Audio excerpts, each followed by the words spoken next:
आज सुबह से ही आसमान जैसे उदास सा है। जोर गड़गड़ाहट के साथ बारिश हो रही थी, जैसे आसमान का सीना चीर रही हो। इतने दिनों बाद बोनी के साथ मुलाकात होने वाली है। स्कूल लाइफ की काफ़ी बातें याद आ रही है। क्लास 12 की वो शरारतें। तभी तो पहली बार उसने मुझे अपनी दिल की बात कही थी। दिल ही दिल में मैं भी उस चंचल आंखों वाली को चाहने लगा।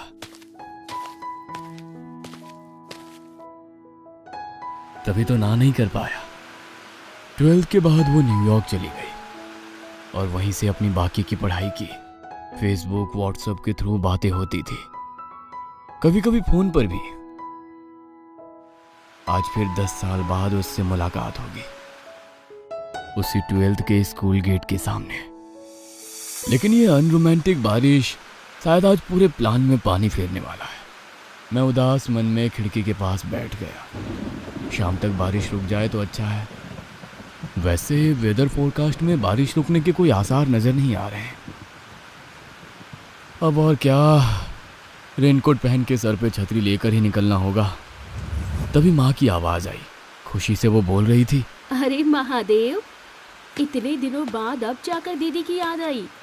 अरे मत पूछो दीदी, काफी दिनों से आने की सोच रहा था, लेकिन काम के प्रेशर की वजह से नहीं आ पा रहा था। आज बारिश की वजह से काम बंद है तो चला आया। अच्छा किया। चल घर चल, भीग गया है पूरा। सुदीप तो भी घर पर है, जा। आज हमारे घर पर महादेव मामा जी का आगमन हुआ। कई दिनों बाद उनका आना हुआ है इस घर में। और भांजे कैसा है? अच्छा हूँ मामा जी, आप कैसे हैं? मामी जी कैसी है? सभी अच्छे हैं, मैं भी अच्छा हूँ। और अच्छा ना होता तो भला यहाँ कैसे आता। लेकिन भांजे, तुम्हारा चेहरा भला इतना उदास क्यों है? क्या हुआ है बताओ जरा। कहते हुए मामा जी सोफे पर बैठ गए। अरे तुम यंग अगर इस तरह मुंह लटकाए बैठे रहोगे तो देश ही झुक जाएगा। एक तो बारिश ने पूरे प्लान को बर्बाद कर दिया है, ऊपर से शीतल के साथ 10 साल बाद मिलने का मौका। पता नहीं क्या होगा। क्या मामा जी को बताना सही रहेगा? एक्चुअली मामा जी, आज शीतल इतने सालों बाद न्यूयॉर्क से लौट रही है और आज उससे मिलने स्कूल के गेट के सामने जाना है। पर ये बारिश। अच्छा ये बात है। अब जब प्यार किया है तो अपने वादे को निभाना प्यार का पहला धर्म है। अब बारिश तूफान कुछ भी हो जाए, जाना तो तुम्हें पड़ेगा भांजे। पर पता है भांजे, तुम्हारी इस बात से मुझे एक कहानी याद आ गई। उस वक्त मैं कॉलेज में था, तब ये घटना मेरे दोस्त के साथ घटी थी। अच्छा ऐसा? तब तो सुनना पड़ेगा। मामा जी बताइए ना, इस बारिश के मौसम में ऐसी कहानी का मज़ा ही कुछ और होता है। तभी चाय का ट्रे लेकर माँ अंदर आती है। माँ बोली, कहानियाँ तो चलती रहेंगी, पहले चाय पी लो। तब तक मैं खाने का बंदोबस्त कर देती हूँ। तब तक बारिश फिर से शुरू हो चुकी थी और पहले की ही तरह टिप टिप करती बोरिंग सी बारिश। मैं जंगले से लगकर एक चेयर पर बैठ गया और मामा जी आराम से चाय की चुस्की लेते हुए अपनी कहानी शुरू करते हैं। तो सुनो, मेरे कॉलेज में सबसे करीब था सुनील। वो हिंदू होने के बावजूद नाजिमा नाम की एक मुस्लिम लड़की के प्यार में पड़ गया और जो होना था वही हुआ। दोनों के ही कट्टर परिवार ने उन्हें मानने से इनकार कर दिया। काफी कोशिशों के बाद भी सुनील को अपना गांव छोड़ना पड़ा, वरना दोनों परिवार में विवाद हो जाता। अचानक 10 साल बाद एक दिन उसको नाजिमा का एक खत मिला। खत? क्या लिखा था उसमें? उसमें लिखा था, नाजिमा आज भी शादी नहीं की है और चाहे कुछ भी हो जाए, सुनील के अलावा वो किसी और से शादी नहीं करेगी। इसे ही सच्चा प्यार कहते हैं मामा जी। लगता है तुम्हें प्यार का असली मतलब पता चल चुका है? अरे मामा जी आप भी ना। अरे आगे तो बोलिए, क्या लिखा था उस चिट्ठी में? बस एक और लाइन लिखी थी कि वो हमेशा उन दोनों के प्रिय चमेली के फूल के पेड़ के पास पहले की तरह सुनील का इंतजार करेगी।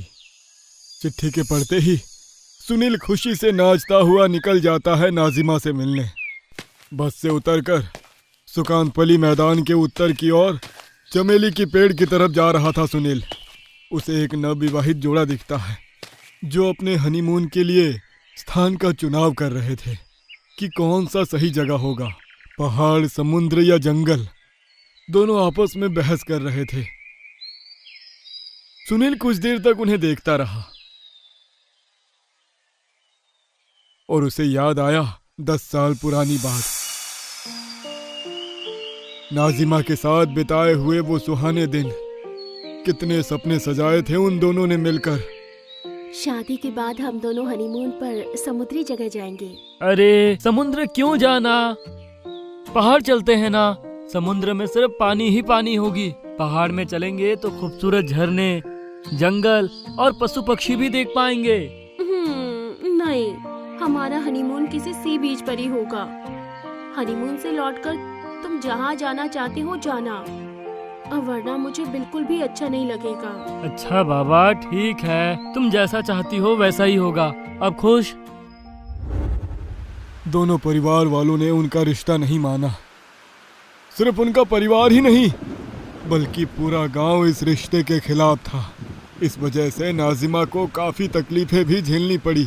सिर्फ नाजिमा को ही नहीं, सुनील को भी काफी कुछ झेलना पड़ा। और तो और गांव छोड़ना भी पड़ा। एक दिन नाजिमा रोते हुए बोली,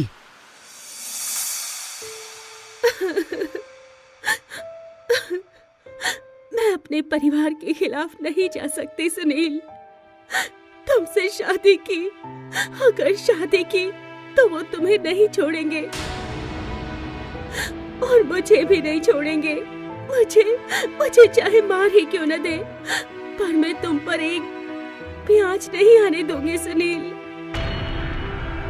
मुझसे नहीं हो पाएगा, नहीं होगा। तुम अच्छे से रहना सुनील, और किसी से शादी करके खुश रहना। और कभी अगर इस गांव में आए तो मुझे खबर देना। मैं इंतजार करूंगी चमेली के पेड़ के नीचे। जब तक मैं जीवित रही ये दिल तुम्हारे पास ही रहेगा सुनील, तुम्हारे पास ही रहेगा।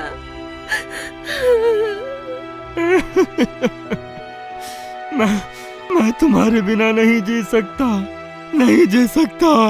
मत जाओ छोड़कर। नाजिमा, नाजिमा, मत जाओ। ये उसकी आखिरी मुलाकात थी नाजिमा के साथ। उसी रात सुनील ने गांव छोड़ दिया और देखते ही देखते 10 साल बीत गए और आखिर में नाजिमा का ये खत सुनील को मिला। नाजिमा का खत? मेरे प्यारे सुनील, अब मैं आजाद हूँ सुनील। मैं अभी भी तुम्हारा इंतजार कर रही हूँ। मैं तुमसे मिलना चाहती हूँ सुनील। जितनी जल्दी हो सके उस चमेली के पेड़ के पास आ जाओ। मैं वही तुम्हारा इंतजार कर रही हूँ। तुम्हारी प्यारी नाजिमा। 10 साल बाद एक दिन अचानक सुनील का मुझे कॉल आता है। हेलो महादेव, कैसा है? कौन बोल रहा है? मैं सुनील बोल रहा हूँ रे। अरे सुनील, तू कैसा है? क्या बात है? मैंने सुना तूने अभी तक शादी नहीं की। अरे क्या बताऊं, आज मुझे नाजिमा का खत मिला। उसने मुझे बुलाया है। मैं आ रहा हूँ, बाकी बातें मिलने पर बताता हूँ। बाय। अरे सुनील सुन। हेलो हेलो सुनील, क्या कहा? नाजिमा का खत मिला? लेकिन ऐसा कैसे हो सकता है? नाजिमा तो मैं तेरा कब से इंतजार कर रहा था और तू अब आया। अरे बाबा, गलती हो गई। चल, अब नाजिमा मेरा इंतजार करते हुए बोर हो गई होगी। आज मैं कितना खुश हूँ तुझे बता नहीं सकता। एक बार नाजिमा से मुलाकात हो जाए, फिर तू जो बोलेगा ना मैं वो खिलाऊंगा। लेकिन कोई लेकिन वेकिन नहीं, तू चल मेरे साथ। अरे जाना कहाँ है वो तो बता दे। तू गधा का गधा ही रहेगा। अरे तुझसे कहा ना कि नाजिमा चमेली के पेड़ के नीचे मेरा इंतजार कर रही है। लेकिन नाजिमा तो बहुत दिन पहले। बहुत दिन पहले क्या? अरे क्या बहुत दिन पहले? मुझे तेरी कोई बात नहीं सुननी। अब चुपचाप चल मेरे साथ।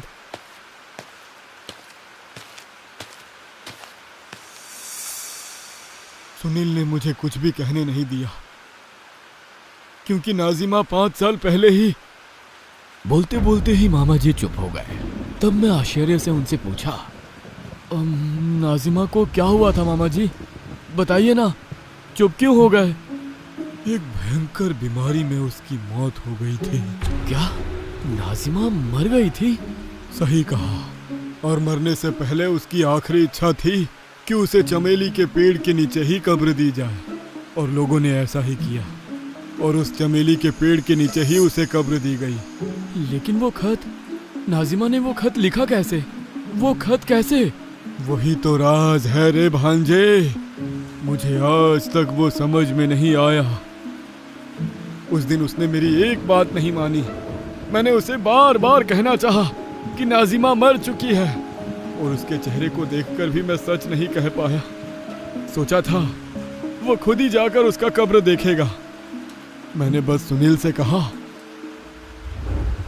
सुनील, मेरी तबीयत कुछ ठीक नहीं लग रही, मैं यहीं पर इंतजार करता हूँ, तुम जाओ नाजिमा से मिलकर आओ। और सुन, मुझे वो खत एक बार दिखाना। मुझे इस चिट्ठी की और क्या ही जरूरत? मुझे अब इसकी कोई जरूरत नहीं। सुनील अपने पॉकेट से वो चिट्ठी मुझे निकाल के देता है और वहां से चला जाता है। मुझे माफ कर दे दोस्त, मैं तुझे नाजिमा के मौत की खबर नहीं दे सका। तुझे बताता तो तुझे बहुत बुरा लगता। मैंने वो चिट्ठी पढ़ी और नीचे लिखे हुए तारीख देखा तो मैं चौंक गया। तारीख 5 साल पुरानी थी। 5 साल पुरानी चिट्ठी? हाँ, 5 साल पुरानी चिट्ठी। लेकिन वो चिट्ठी इतने दिन थी कहाँ? किसने भेजी? मुझे इस सवाल का जवाब नहीं पता रे। और नाजिमा के मिलने की खुशी में शायद सुनील ने डेट नहीं देखा। अगर देखा होता तो शायद आज ये दिन ना देखना पड़ता। देखना नहीं पड़ता? क्या हुआ था मामा उस दिन? क्या हुआ था? असली कहानी तो मैंने अभी तक बताया ही नहीं है, जिसका जवाब मुझे आज तक नहीं मिला। कैसी कहानी? मैंने दूर से देखा, सुनील नाजिमा के कब्र के पास किसी से हंस हंस कर बातें कर रहा था। उसके चेहरे पर एक अजीब सी खुशी थी, जैसे सुनील नाजिमा के पास हो, जैसे वो उसके कायाहीन शरीर को देख पा रहा हो। मेरी आंखें धुंधली होने लगी। मैं ऐसे किसी पल को अपने सपने में भी नहीं देखना चाहता, सपने में भी नहीं। लेकिन सुनील ने वापस आकर आपसे कुछ नहीं कहा? वो वापस नहीं आया और कभी आएगा भी नहीं। क्या मतलब? ये क्या कह रहे हैं मामा? हाँ, सही कह रहा हूँ। सुनील को चमेली के पेड़ के पास भेजकर मैं रास्ते में खड़े होकर उसका इंतज़ार करने लगा। लेकिन रात भी हो चली थी और कितना भला वेट करता। मुझे डर लगने लगा। मुझे लगा उसे कुछ हो तो नहीं गया, तो बिना कुछ सोचे समझे मोबाइल का टॉर्च जलाकर अंदर गया तो देखा वहाँ कोई नहीं था, कोई भी नहीं। सुनील, अरे सुनील, कहाँ है यार? अरे आजा, रात होने को आई। सुनील, सुनील, कहाँ है यार? घर चल भाई, रोना मत, मुझे माफ कर दे जो मैं तुझे सच ना बता सका। आखिर कहाँ गया सुनील? सुनील, सुनील, सुनील, सुनील। अब नहीं, यहाँ रहना सही नहीं होगा। शायद तकलीफ में मुझे भूलकर अपने घर चला गया होगा। मैं भी चलता हूँ। घर लौटते वक्त सुकांतोपल्ली बस स्टैंड के पास कुछ लोगों की भीड़ देखी मैंने, तो उस तरफ मैं आगे बढ़ गया। जाकर देखा तो एक बस पीपल के पेड़ से आकर टकराई थी। ड्राइवर और कंडक्टर दोनों ही मारे जा चुके थे। ज़्यादा पैसेंजर्स नहीं थे। ड्राइवर और कंडक्टर के अलावा 15 और लोग थे। उनमें से 10 बुरी तरह से घायल थे और 5 मर चुके थे। ड्राइवर और कंडक्टर को लेकर टोटल 7 लोग मरे थे। घायलों को अस्पताल ले जाया जा रहा था और सड़क किनारे 7 लाशों को लेटा रखा था। मैं भीड़ को चीरते हुए आगे बढ़ा और तभी मैंने एक लाश को देखा।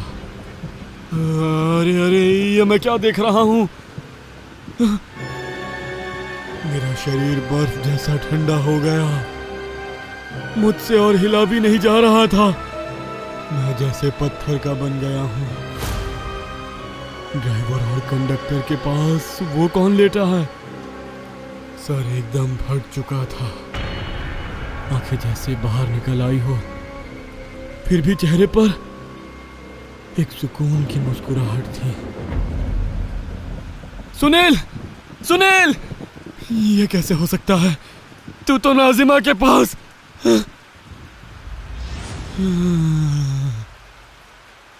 उस दिन सुनील भी नाजिमा के पास हमेशा के लिए चला गया था। अब और कोई समाज उन्हें जुदा नहीं कर सकता था। इसे ही तो कहते हैं प्यार का वादा। इसीलिए मरने के बाद भी नाजिमा उस चमेली पेड़ के नीचे सुनील का इंतजार कर रही थी और बस एक्सीडेंट में मरने के बाद भी वो नाजिमा के बुलाने पर उस चमेली के पेड़ के पास गया और ऐसे उन दोनों ने अपना वादा निभाया। मेरी आंखें जैसे धुंधली सी होने लगी। मैंने खिड़की से बाहर देखा और आसमान की ओर देखते हुए उनके आत्मा की शांति की कामना की।